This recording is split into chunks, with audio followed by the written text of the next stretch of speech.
Miss. আচ্ছা, আমি জি miss আছি। ডিসকানেক্টেড হয়ে গিয়েছিলাম, আমি আবার ফেরত আসতে পেরেছি।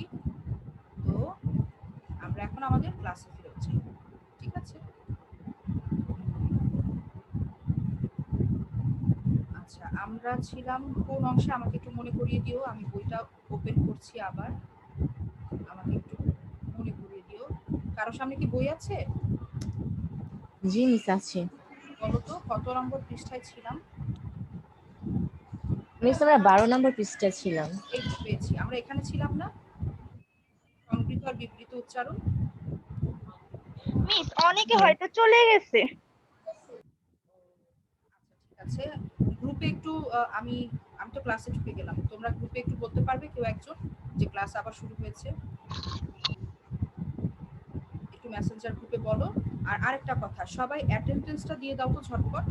অ্যাটেন্ডেন্স তো সেভ হয়নি, সবাই একটু অ্যাটেন্ডেন্সটা দাও।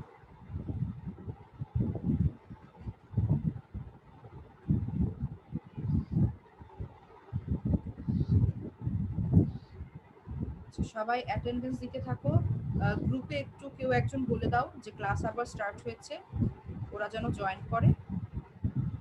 আর আমরা পড়তে থাকি, পড়ার ফাঁকে ফাঁকে তোমরা অ্যাটেন্ডেন্সটা দিয়ে দাও। আচ্ছা, যেটা আমরা বলছিলাম যে অ এর উচ্চারণ দুই রকম হয়।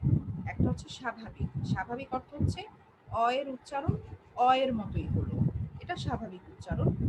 আর অ এর উচ্চারণ যদি কখনো ও এর মতো হয়, লক্ষ্য করো তোমরা নিজেরাও একটু বলো, ও এর উচ্চারণের মতো করো, দেখবে মুখটা গোল হয়ে যাচ্ছে।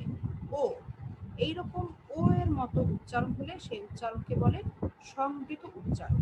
এখন কথা হলো, এখান থেকে আমাদের বহু নির্বাচনী প্রশ্ন কিরকম করে আসবে। ধরো এরকম প্রশ্ন আসলো যে নিচের কোনটির উচ্চারণ সংবৃত? চারটা অপশন, একটা হচ্ছে অজ, একটা অকাল, একটা নদী, আর একটা অপশনে ঘর। তখন তোমরা কোনটা সিলেক্ট করবে? নদী। নদী, ভেরি গুড। অর্থাৎ যখন প্রশ্ন থাকবে যে নিচের কোনটি সংবৃত উচ্চারণ, তখন ওখানে একটাই সংবৃত উদাহরণ থাকবে, বাকিগুলো স্বাভাবিকের থাকবে। তোমাকে বেছে নিতে হবে কোনটা সংবৃত উচ্চারণ। আবার উল্টোটাও হতে পারে যে নিচের কোনটি অ এর স্বাভাবিক উচ্চারণ, তখন আমি বলতে পারি একটা অপশনে অতি, একটা অপশন অভিধান, আরেকটায় বললাম শপথ, আরেকটায় বললাম সুমতি। তখন স্বাভাবিক উচ্চারণ কোনটায় আছে বলবে? শপথ। শপথ। শপথ। এইভাবে আমাদের এমসিকিউ গুলো আসে। এই যে অ এর উচ্চারণ দু রকম দেখলাম, সংবৃত বিবৃত, এরকম আরো আছে আ এর উচ্চারণ দু রকম, একটা হচ্ছে স্বাভাবিক আ, আর একটা হচ্ছে সংবৃত। সংবৃতর উচ্চারণ এ, এ হয়ে গেলে ওটা হবে আয়ের সংবৃত উচ্চারণ। এখান থেকে যদি আমি বলি যে আ এর স্বাভাবিক উচ্চারণ কোন শব্দটিতে রয়েছে? জ্ঞান, বিখ্যাত, ধ্যান, আশা। আশা। আশা হবে। আশা, গুড। এই তো পেরে গেলে, খুব সহজ। যদি তোমরা একটু বুঝে বুঝে পড়ো, তখন দেখবে যে সঠিক উত্তরটা বাছাই করতে তোমাদের কোনো সমস্যাই হচ্ছে না। মেয়েরা তোমরা কিন্তু অ্যাটেন্ডেন্সটা দিতে থাকো। আমি প্রথমে যখন ক্লাস শুরু করেছিলাম সেটা ডিসকানেক্টেড হয়ে গেছে, অ্যাটেন্ডেন্স কিন্তু সেভ করা হয়নি। যারা ক্লাসে আছো অ্যাটেন্ডেন্স দাও। আচ্ছা, এ এ ধ্বনির উচ্চারণও দুই রকম হয়, একটা স্বাভাবিক অর্থাৎ এ, আর একটা হবে সংবৃত অর্থাৎ এ। এখন প্রশ্ন করলাম যে এ ধ্বনির সংবৃত উচ্চারণ কোথায় আছে? একটি, কেটলি, বেলুন এবং খেলা।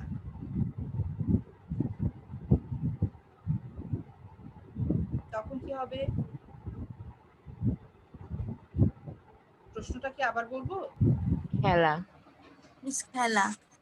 খেলা। কারণ এখানে এ ধ্বনির উচ্চারণটা এর মতো হয়েছে, তাই সংবৃত উচ্চারণের উদাহরণ হচ্ছে খেলা। দেখো আমি এখন বই থেকে তোমাদেরকে অপশনগুলো দিচ্ছি। এমন হতে পারে যে এই অপশনগুলো সবগুলো বই থেকে আসলো না, বাইরে থেকে আসলো, কিন্তু ব্যাপারটা একই। উচ্চারণটা জানলেই তোমরা বের করতে পারবে কোনটা স্বাভাবিক আর কোনটা সংবৃত। আমাদের লক্ষ্য রাখতে হবে যে উচ্চারণটা কিরকম ভাবে হচ্ছে। এরপরে আরেকটা প্রশ্ন করি, ইয় ইয় এর উচ্চারণ কয় রকম হয়?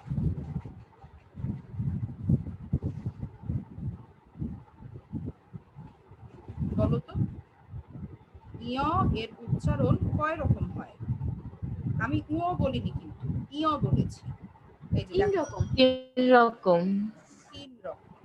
ইয় এর উচ্চারণ 3 রকম হয়। গুড।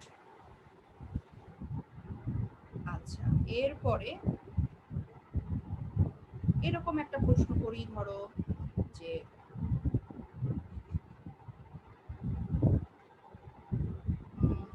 আচ্ছা একটা প্রশ্ন বানাই।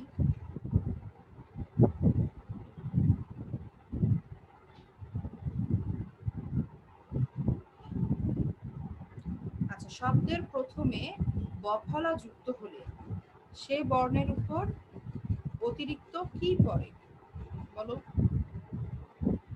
যোগ করে। যোগ পড়ে। এখানে আমি বলতে পারি যে শব্দের প্রথমে বফলা যুক্ত হলে উচ্চারণের সময় সেই বর্ণের উচ্চারণটা কেমন হয়? সেটাতে ঝোঁক পড়ে, সেটা দ্বিত্ব হয়, নাসিক্য হয়, কিছুই হয় না। এরকম 4টা অপশন দিলাম, তখন তোমরা কোন অপশনটা চুজ করবে? অতিরিক্ত যোগ করে। অতিরিক্ত ঝোঁক করে। আচ্ছা, আবার সন্ধিজাত শব্দে যুক্ত বফলায় বয়ের উচ্চারণ কেমন হয়? 1 উচ্চারণ বজায় থাকে, 2 উচ্চারণ হয় না, 3 উচ্চারণ দ্বিত্ব হয়, 4 উচ্চারণ নাসিক্য হয়। কি হবে? উচ্চারণ বজায় থাকে। উচ্চারণ বজায় থাকে। তো এইভাবে হচ্ছে খুঁটিনাটি আমি তোমাদের একটু বুঝিয়ে দিলাম যে কিরকম প্রশ্নগুলো আমাদের আসতে পারে। তো এখানে আমি সবগুলো সূত্র থেকে দিলাম না, কিছু কিছু থেকে আসতে পারে। এই যে যেমন শব্দের মধ্যে বা শেষে বয়ের সাথে ব বা ময়ের সাথে যুক্ত যদি হয় বফলা, তখন বয়ের উচ্চারণ কিরকম হয়? বজায় থাকে। যেমন তিব্বত, লম্ব, এখানে বফলার সাথে ব এবং ম যুক্ত হয়েছে, তাই উচ্চারণটা বজায় আছে। যাই হোক, তো আমরা ব্যাকরণ অংশটা যদি ভালোভাবে বুঝি, আমাদের চ্যাপ্টার কিন্তু শেষ। ধ্বনীয় বর্ণ চ্যাপ্টারটা আজকে শেষ হয়ে গেল আলোচনা, মানে প্র্যাকটিস যেটা করার কথা ছিল সেটা আমরা শেষ করতে পারলাম। তো এইভাবে আমরা বাসায় একটু করব, ঠিক আছে? প্রত্যেকটা চ্যাপ্টার, ব্যাকরণ যেহেতু আমার আলোচনা শেষ সিলেবাসের যা ছিল, আজকে যেই চ্যাপ্টারটা পড়িয়েছি সেই চ্যাপ্টারটাই বাসায় আবার প্র্যাকটিস করো, ধরে ধরে বুঝে বুঝে। এরপর আমরা একটা একটা করে চ্যাপ্টার ক্লাসেও আলোচনা করার চেষ্টা করব, তোমরাও বাসায় নিজেরা পড়বে। তখন দেখবে যে ব্যাকরণের উপর খুব সহজেই তোমরা খুব ভালো প্রস্তুতি নিতে পেরেছো, এবং ব্যাকরণে যে আমাদের 20 নম্বর থাকবে পরীক্ষায়, সেই 20 নম্বরে আমরা কত নম্বর পাবো বলে আশা করতে পারি? বলো দেখি। 20-এ 20। 20-এ 20। Very good. ইনশাআল্লাহ আমরা সবাই 20-এ 20 পাবো। আচ্ছা, কেউ কি অ্যাটেন্ডেন্স দেওয়ার বাকি আছো? বাকি থাকলে বলো। No miss. আচ্ছা, আমি এখানে অ্যাটেন্ডেন্স কি সবার পাচ্ছি? চ্যাট বক্সে কি সবারটা আছে? কেউ বাদ পড়োনি তো? আমার কাছে কম মনে হচ্ছে।